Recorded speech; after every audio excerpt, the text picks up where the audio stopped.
اللہ میں اور رسول صلی اللہ علیہ وسلم میں کوئی فرق ہوا سوائے چھوٹے اور بڑے کا ایک ہی جنس ہے. یہود و نصارہ اور عرب کے لوگ اللہ کے بیٹے اور بیٹیاں بناتے تھے. حضرت عزیر کو اللہ کا بیٹا, حضرت عیسیٰ کو اللہ کا بیٹا, ذات کا شریک. اور فرشتوں کو یہ قریش مکہ اور دوسرے عرب کے لوگ اللہ کی بیٹیاں بناتے تھے. اللہ نے کہا ظالموں تم نے اللہ کے ٹکڑے کر ڈالے.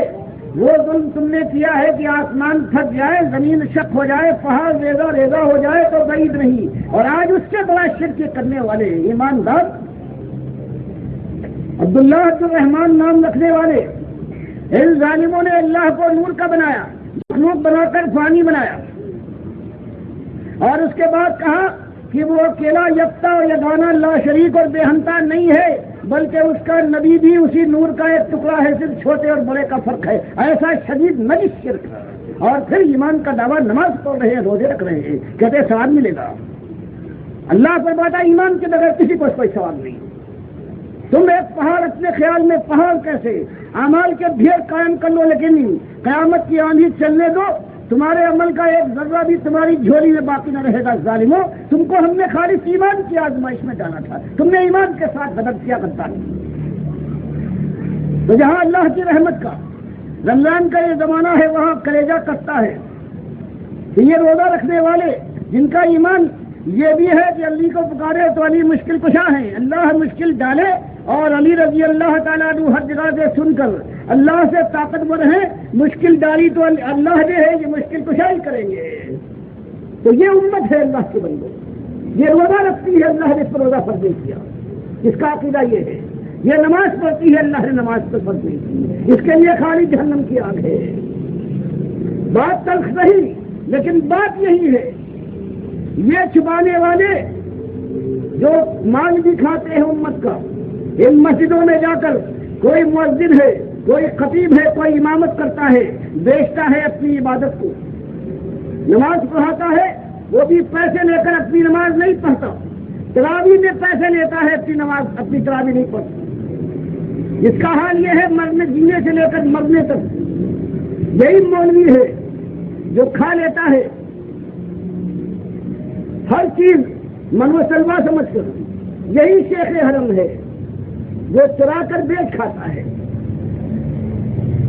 دلی میں بودل دل کے ویسو چادرے زہرا, اس کسی نے کہا یہی وہ شیخ حرم ہے, یہی یہ مسجد کا یہ ملا ہے, یہ کاروباری کہ ایمان کی بات نہیں بتاتا, فضائل بیان کر رہا ہے. فضائل ان کے لیے ہے جن کا ایمان صحیح ہو. تو اصلی بات یہ ہے اللہ اور اس کے رسول صلی اللہ علیہ وسلم نے کوئی عمل کسی پر فرض نہیں کیا ہے جب تک کہ ایمان اس کے اندر صحیح نہ ہو. آج ساری دنیا میں دیکھ جاؤ جن طاغوتوں کو یہ آج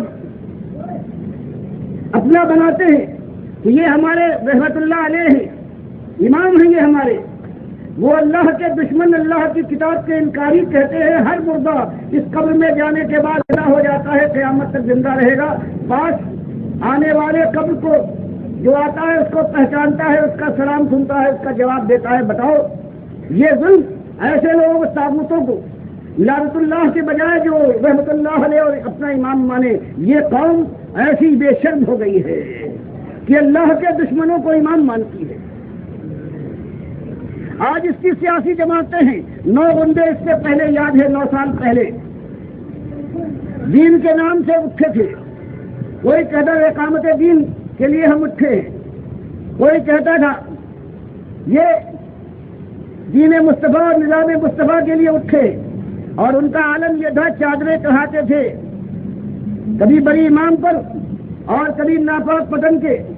جس نے جنتی دروازہ بنایا ہے یا جس نے ایسی ایسی بات کہی ہے کہ ایک دن اپنے ملفوظات میں لکھتے ہیں یہی گنج شکر والے کہ ایک دن نبی صلی اللہ علیہ وسلم علی رضی اللہ تعالیٰ عنہ بیٹھے ہوئے تھے کہ امیر معاویہ اپنے کاندھے پر یزید پلیت کو لے کر نکلے. اللہ کے نبی صلی اللہ علیہ وسلم نے فرمایا کہ علی دیکھو جنتی کے کاندھے میں جہنمی بیٹھا ہے. تو یہی گنج شکر جو کہلاتے ہیں ناپاک پتن والے, ان کے ملفوظات بڑی عقیدت سے لکھتے ہیں نظام الدین اولیاء کہ حضرت نے یہ فرمایا حضرت علی سے کہ جنتی کے کاندھے پر جہنمی سوار ہے. حضرت علی نے دیکھ کے کہا نبی صلی اللہ علیہ وسلم یہ تو یزید ہے معاویہ کا بیٹا, یہ جہنمی کیسے ہو سکتا ہے؟ لکھتے ہیں کہ حضرت نے فرمایا نبی صلی اللہ علیہ وسلم نے کہ علی تم کیا جانو کہ یہ لڑکا ہے یہ ہمیں اور تمہیں اور ہمارے خاندان کو کس طرح سے برباد کرے گا. حضرت کا ملفوظہ ہے کہ علی رضی اللہ تعالیٰ عنہ نے چیخ ماری اور کہا کیا اس وقت آپ موجود نہ ہوں گے؟ میں نہ ہوں گا. اور کیا فاطمہ آپ کی بیٹی اور میری اہلیہ موجود نہ ہوں گی؟ تو نبی صلی اللہ علیہ وسلم نے فرمایا ان کا کہنا یہ ہے کہ ہاں کوئی بھی نہیں ہوگا. تو علی رضی اللہ تعالیٰ نے پوچھا کہ پھر کون ماتمداری کرے گا میری اور آپ کی؟ کہا کہ سارے لوگ ساری امت ماتمداری کرے گی. جیسے آج آپ دیکھ رہے ہیں کہ محرم آئے گا, عیدیں شروع ہو جائیں گی, پھر شربت بٹ رہے ہیں, پھر کھانے ہیں, پھر حلیم کا زور ہوتا ہے. اور آپ ایک بات دیکھیے کہ اس کو کہتے ہیں یہ گند شکر والا جس کا جنتی دروازہ ہے جو داخل ہو جائے, یہ اس کا ملفوظہ ہے. اور پوچھو کہ نبی صلی اللہ علیہ وسلم کے 17 سال کے بعد حضرت عثمان کے زمانے میں تو یزید رحمت اللہ پیدا ہوئے ہیں, کیسے آگے نبی صلی اللہ علیہ وسلم کے زمانے میں کاندھے پر بیٹھے ہوئے؟ یہ وہ ان کا عالم ہے ان جھوٹوں کا.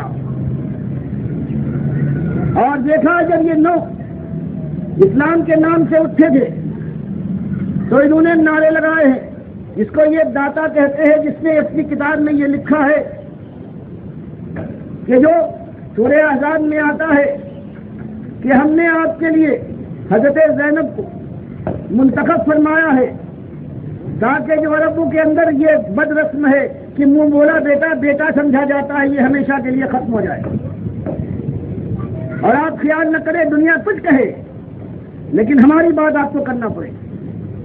اور یہ داتا جو کہلاتا ہے کشف المحجوب میں لکھتا ہے کہ یہ بات نہیں بلکہ نبی صلی اللہ علیہ وسلم نے جیسے حضرت داؤد نے نعوذ باللہ اوریا کی بیوی کو ننگا نہاتے ہوئے دیکھ کر عاشق ہو کر اس کے ساتھ زنا کی تھی, جو یہودیوں نے اپنی کتابوں میں توریت کے پرانے عہد نامے میں اس کو اولڈ ٹیسٹامنٹ کہتے ہیں لکھ کے ابھی تک موجود ہے, اس کے اندر ظالموں نے یہ اپنے انبیاء کے ساتھ کیا.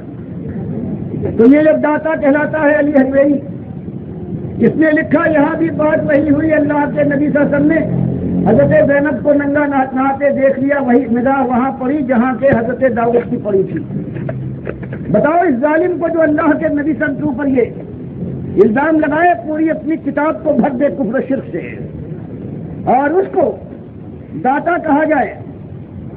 جب اس کا حج ہونے لگے اس کے نام سے تو پورا لاہور ایسا معلوم ہو کہ خانہ کعبہ کہ حج کی طرح سے یہ مکے کی کیفیت پیدا ہو جائے. ہر طرف اس کی حمد و ثنا گائی جا رہی ہے, چڑھاوے چڑھائے جا رہے ہیں.